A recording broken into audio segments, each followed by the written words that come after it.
When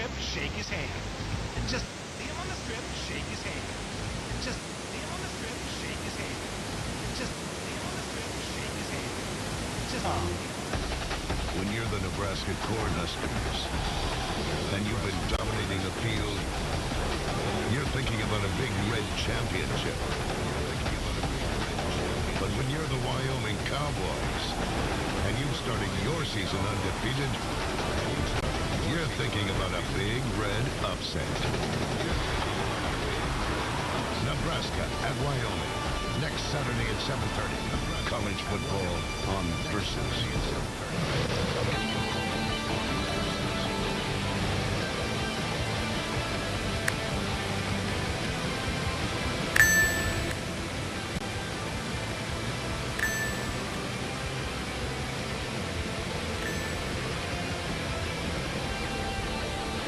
De retour en direct à Motegi, dernière fois de l'histoire qu'on vient ici avec des Ziplicars. Merci d'être fidèle à danicafest.fr et à French Motorsport. Et donc voilà, Lady Japan 300 qui va s'élancer, 300 km un peu plus près ici à Motegi, 63 tours prévus. À la base, on va voir si peut-être vous savez enlever quelques tours au cas où, puisqu'on ne connaissait pas trop. Et vous voyez, Scott Dixon et Will Power, la première ligne de cette grille de départ qui d'habitude, enfin d'une course qui avait l'habitude lieu sur le circuit ovale. Ici maintenant nous sommes déplacés vers le circuit routier, vous voyez, l'ovale qui est au-dessus. Et on va passer deux fois en dessous de l'ovale. Et vous voyez, les virages 1, 2, 3, 4 qui sont plutôt les mêmes. Le 5, virage très serré, on pourra dépasser, on passe sous l'ovale. Le virage 6 très rapide, le 7 et le 8, une combinaison ici où il va être très difficile de dépasser, je pense. Le 9, le 10 aussi des bons dépassements. On va voir le 11 qui est un petit peu coupé, ça c'est pas ma faute malheureusement, c'est le diffuseur américain qui n'est pas parfait ici sur ce coup-là. Meilleure opportunité de dépassement. Pour ensuite le 12, 13, 14, dernier virage après être passé une dernière fois sous l'ovale de Motegi. Et on va bien y aller. Les voitures sont en piste. J'espère que je suis parfaitement synchronisé, hein. Dites-le moi sur le chat au cas où. Et on va regarder ici James Hinchcliffe lors des essais vendredi et samedi. Regardez, hein, ça glissait énormément. Et là, bon, il n'a pas pu malheureusement récupérer ce dérapage incontrôlé. Alors, je vous préviens, tout de suite, ça va faire peut-être un petit peu bizarre de voir ces voitures parce que le circuit de Motegi est un circuit aux normes FIA. Il pourrait accueillir la Formule 1, ça fait bizarre d'habitude puisque les circuits américains ne sont pas tout à fait aux normes en général. Scott Dixon, Will Power en première ligne depuis la grille de départ. Graham Rahal continue sa belle fin de saison avec Ryan Briscoe quatrième. Hinchcliffe et Castroneves composeront la troisième ligne de la grille. Charlie Kimball devant James Jakes, quatrième ligne de la grille de départ, une ligne assez étonnante et très bien pour ces pilotes bien sûr qui ne sont pas habitués à être aussi bien classés lors des séances qualificatives, mais une quatrième ligne, James Jakes qui a battu son équipier Sébastien Bourdet, Dario Franchitti, Marco Rennetti s'élanceront en cinquième ligne de la grille de départ, 11e position pour Takuma Sato devant Joao Paulo de Oliveira qui remplace Sébastien Saavedra, IJ Viso et Sébastien Bourdet sont en 7e ligne de la grille. En 8e ligne, nous retrouvons, alors que ça va arriver, mais Alex Tagliani et Oriol Sergia 15e et 16e, 17e position pour Ryan Torre, 18e Giorgio Pantano, en 19e position Jerry Lebrand devant Mike Conway, Anna Beatriz et Hideki Muto s'élanceront de la 21e et de la 22e position. Danica Patrick et Victor Meira composent la 12e ligne de la grille. Tony Kanaan et Simon de Silvestro s'élanceront dans la dernière ligne. L'écart entre Scott Dixon et Simon de Silvestro est de 1 seconde, 26 voitures en 1 seconde. Autant vous dire que ça va être une course extrêmement compétitive. Un petit mot tout de même sur Joao Paulo de Oliveira, le Brésilien qui roule pour le Conquest Racing ce week-end. C'est le champion en titre de Formula Nippon. Pourquoi est-il dans la voiture ce week-end? Simplement parce que les Formula Nippon roulent à Motegi 2 fois par an et que donc il a de l'expérience de ce circuit. Est-ce que Dixon qui a pris de l'avance? On va regarder en même temps que les caméras marquées la stratégie de course. On peut faire 22 tours sans courir. Les fenêtres de ravitaillement sont assez serrées, 19, 21, 41, 43. S'il n'y a pas de drapeau aujourd'hui, beaucoup de pilotes devraient être obligés de faire 3 arrêts ravitaillement même si vous voyez 19-21, 41-43, mais c'est un petit peu limite peut-être. Donc vous avez vu caméra embarquée avec Jerry Debrand, avec Danica Patrick, qui a une caméra embarquée sur Versus, ça faisait pas mal de temps qu'on en avait plus, peut-être que nous verrons une ou deux publicités de son sponsor Vert Fluo. Alors PF1, très bonne question, si jamais il y a un tremblement de terre, qu'est-ce qui se passe? Pas grand chose, je dirais, puisque les pilotes ont déjà expérimenté, on va dire, 2 tremblements de terre depuis qu'ils sont arrivés à Motegi, d'échelle 6.2 et 5.4 si mes souvenirs sont exacts.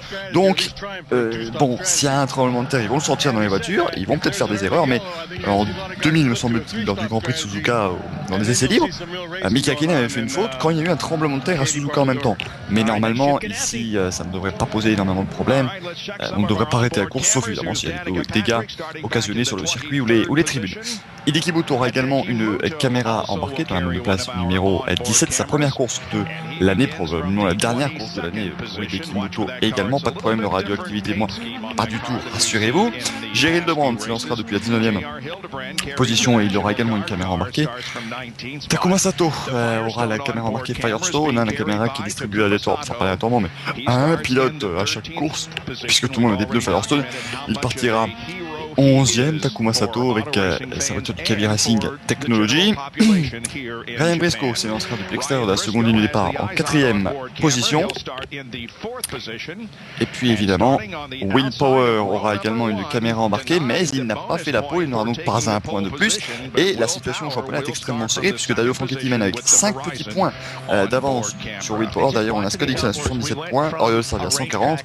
4 pilotes, ces 4 pilotes-là sont éligibles, je veux dire, pour le championnat, ils peuvent encore être champions mathématiquement, mais Oriol Servia et Scott Dixon vont avoir beaucoup de mal. Oui, physiquement, il manque un bout de l'image, mais ce n'est pas moi, c'est le diffuseur américain, le streamer de base, je vais dire, qui ne doit pas être complètement frais à leur cas, peut-être qu'il a beaucoup bu, qui sait, parce qu'il est quand même, il est quand même minuit 7 déjà aux États-Unis, et donc voilà, il n'a pas pu mettre il n'a pas pu mettre toute l'image d'un coup. Vous voyez le circuit qui passe de l'intérieur à l'extérieur de l'ovale, c'est un infield, outfield, c'est un complexe très spécial qui fait le bonheur de beaucoup de personnes. Vous savez évidemment que la moto GP vient régulièrement et chaque année ici à Motegi sur ce circuit routier, mais là c'est la première fois qu'on se retrouve avec des Arizona IndyCar Series, ces voitures américaines qui viennent une fois par an au Japon.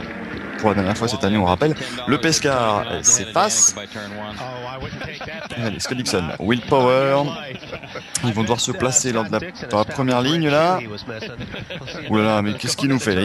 C'est pas un top départ là, de la part de Scott Dixon, j'ai l'impression. Drapeau vert agité, c'est parti pour la dernière fois. Motegi, on s'élance, c'est déjà une voiture qui sort de la piste derrière, c'est Takuma Sato.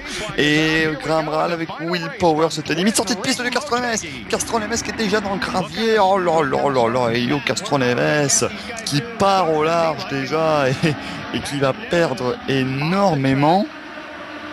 Oh oui, Power qui déboîte, ils ont failli se percuter avec Scott Dixon ici. Oh là là là. Il est chaud, évidemment Will Power, puisqu'il a 5 points de retard seulement au championnat sur Dario Franchitti. Et Graham Rahal qui lui pourrait également faire le jeu de Franchitti. Attention, derrière Dario Franchitti justement qui déboîte un petit peu, il s'est lancé 9ème, c'est sa plus mauvaise position de départ de l'année. Et on passe une première fois sous le tunnel. Et ça va être très gênant parce qu'on n'arrive même pas à voir en haut les positions. Donc là ça va être extrêmement gênant pour vous dire un peu qui est dans quelle place. Bon, on va le faire à l'aveugle, on va le faire à l'ancienne, les années 50 de retour. Dario Franchitti a gagné pas mal de place sur le départ. La faute de Helio Castroneves l'a probablement aidé, bien entendu. Et Castroneves, premier virage, on pensait que cette fin de saison allait le servir. Il a gagné l'année dernière ici, évidemment c'était sur l'ovale, comme vous commencez à le savoir, l'épingle du bout de circuit qui nous ramène sur l'autre ligne droite, je vais dire. Ici, cette ligne droite alternative, je vais dire, avec une autre grille de départ, et qui nous amène vers une énorme descente ici avec l'épingle. Vraiment un bon endroit pour dépasser. Charlie Kimball est 4ème. Je crois que non, enfin 5ème. Charlie Kimball est en 4ème position. Quel départ de Charlie Kimball! Il a gagné 3 places au départ. Il est devant Briscoe, Franchitti et tous les autres. Excellent départ pour Charlie Kimball. Et vous voyez les voitures qui complètent ce premier tour ici en direct du Twin Ring Motegi. Je vais donc profiter puisque aujourd'hui ce n'est pas moi qui diffuse les images, mais je reste évidemment à vous diffuser les sons, mais je vais pouvoir quand même mettre pour une fois le live timing histoire de vous dire quand même qu'est-ce qui se passe. On va peut-être revoir ce qui s'est passé avec Helio Castroneves. Malheureusement il n'y avait pas de caméra embarquée. Will Power, toujours en seconde position. Est-ce que Dixon qui prend un petit peu d'avance là, prend un petit peu large.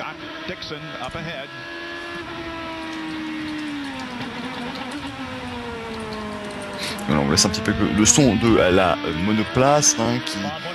C'est aussi un petit peu un adieu, puisque c'est la dernière fois qu'une monoplace de la IndyCar Series roulera au Japon, semble, je pense que vous l'avez compris, mais surtout sur un circuit routier dans l'histoire, puisque je rappelle que l'année prochaine, on aura une nouvelle voiture à partir de l'époque de Saint-Pétersbourg qui ouvrira la saison.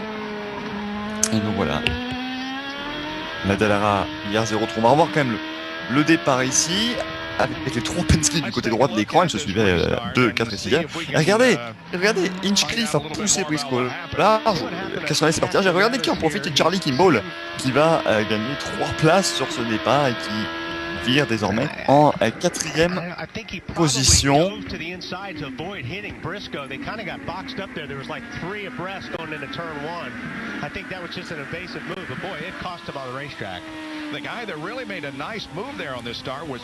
Et de retour en caméra embarquée avec Will Power, j'aurais quasi fait un tour complet en caméra embarquée ici avec le très sympathique pilote australien. Évidemment, pour beaucoup de monde, il est beaucoup plus sympathique depuis ces deux doigts d'honneur à New Hampshire. On va vous laisser avec le moteur. Évidemment, c'est à ce moment-là que nos amis américains choisissent de parler. Arrêt au stand de Didier Kimoto déjà, c'est assez tôt évidemment pour être un arrêt au stand prévu, mais les pneus tendre et c'est reparti pour Moto, pas de dégâts apparemment, donc c'est, je sais pas trop ce qui s'est passé, peut-être bloqué une roue, fait un plat sur le pneu. Mais donc voilà, il va s'arrêter 3 fois, ça c'est une évidence. Il peut pas finir.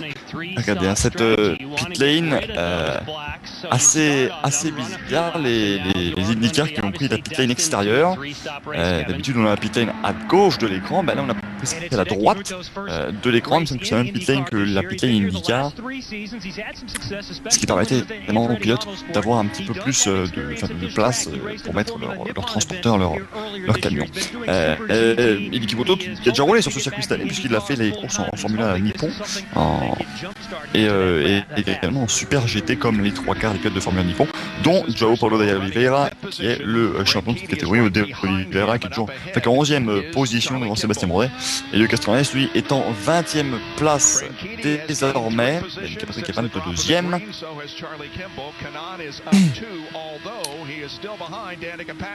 Et Piquet n'a pas pu gagner beaucoup de place cette fois-ci, mais c'est sûr que c'est beaucoup plus facile, ça aurait été beaucoup plus facile sur l'ovale, il serait passé à l'extérieur de tout le monde, ça aurait été magnifique.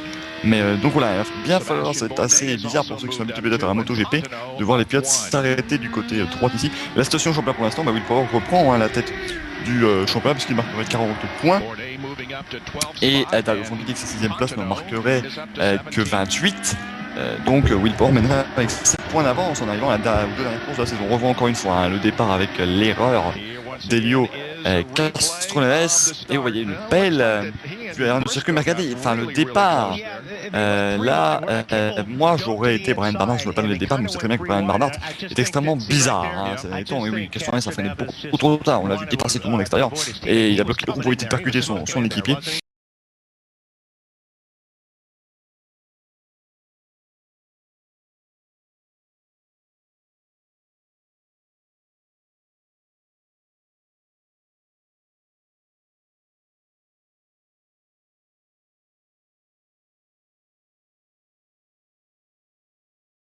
Peut nous amener quelques belles images de dépassement actuellement, puisque regardez devant, Scott Dixon mène largement la course. Donc Will Power, Graham Rahal, Charlie Kimball, Ryan Briscoe ont marqué une première page de publicité. On se retrouve tout de suite en direct de Motegi. Kevin Briscoe. Ryan Briscoe. Japan 300 on Versus is brought to you by Izod, the official apparel of the Izod IndyCar Series, available at Macy's.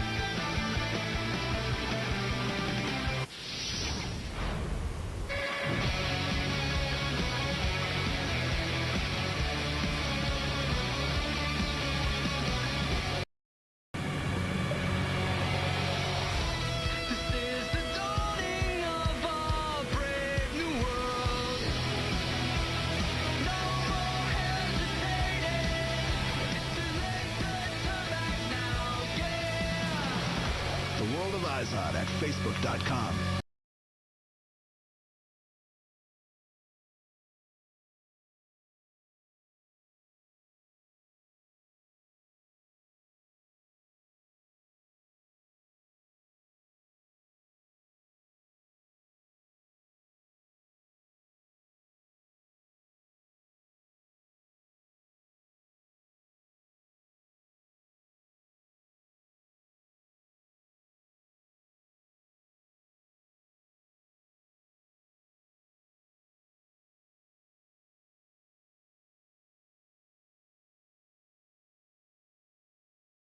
Stars.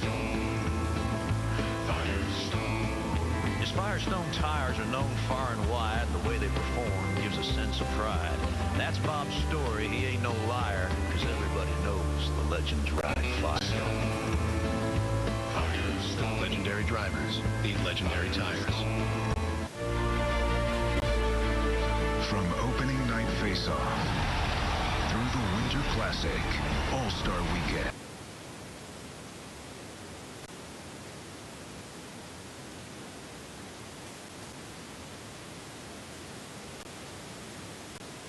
Critical moments. NFL Turning Point, Thursday night at 10 on Versus. Welcome back to Twin Ring Motegi for the De retour en direct ici à Kamaraki avec Takuma Sato qui est pour le moment en 10e position.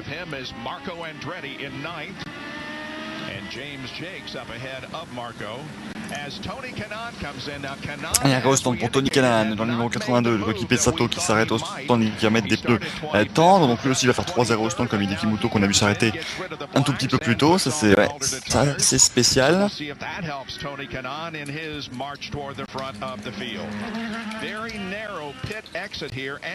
Donc pourra-t-il revenir aux avant-postes Tony Kanaan lors de la course d'aujourd'hui? C'est ce qu'on va évidemment suivre de très près. Pardon, Scott Dixon avec une seconde 3 avance sur Will Power, Graham Rahal, Charlie Kimball et Ryan Briscoe.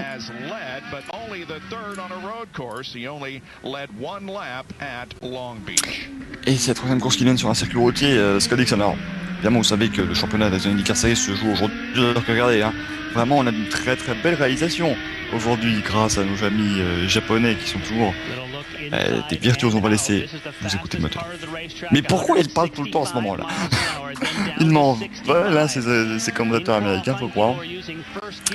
Ici, dans l'épingle de fin de circuit, le deuxième passe 2 fois sous l'ovale. Et c'est à chaque fois là qu'il y avait des grosses.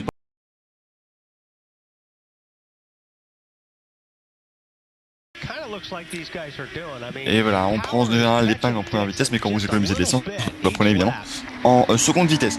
J'allais vous parler donc le championnat, il y a 5 points d'écart entre les deux premiers, ça vous le savez, tout cela. Mais il y a évidemment 2 petits championnats également qui sont dans la IndyCar Series, il y a le championnat routier et le championnat ovale, et le trophée Mario Andretti des circuits routiers et urbains est mené par Will Power, 357 points, de Franchitti 343, et c'est aujourd'hui qu'on connaîtra le champion au stand.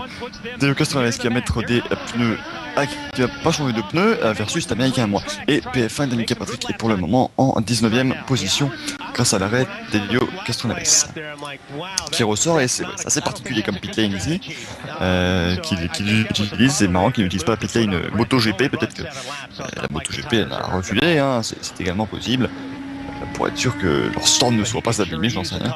Mais on n'a pas beaucoup eu d'informations là-dessus, hein. Ça semble normal évidemment pour le personnel de l'IndyCar, c'est plutôt à mon avis au Japon où on s'est étonné de cette situation. Alors maintenant, Scott Dixon est donc toujours devant Will Power. Peut-être que Will Power économise un tout petit peu d'essence, je ne sais pas. Pour Will Power, c'était évidemment très important de dépasser Scott Dixon et de marquer le plus de points possible au championnat, mais dans la situation actuelle, il est en seconde position et Franchitti est 6ème. Hein, donc c'est pas mal pour le championnat. Le Castroneves, Danica Patrick et Scott Dixon n'ont encore jamais abandonné cette saison. C'est pas passé loin pour Castroneves au départ. Et quand on voit, c'est ouh, ça se touche ici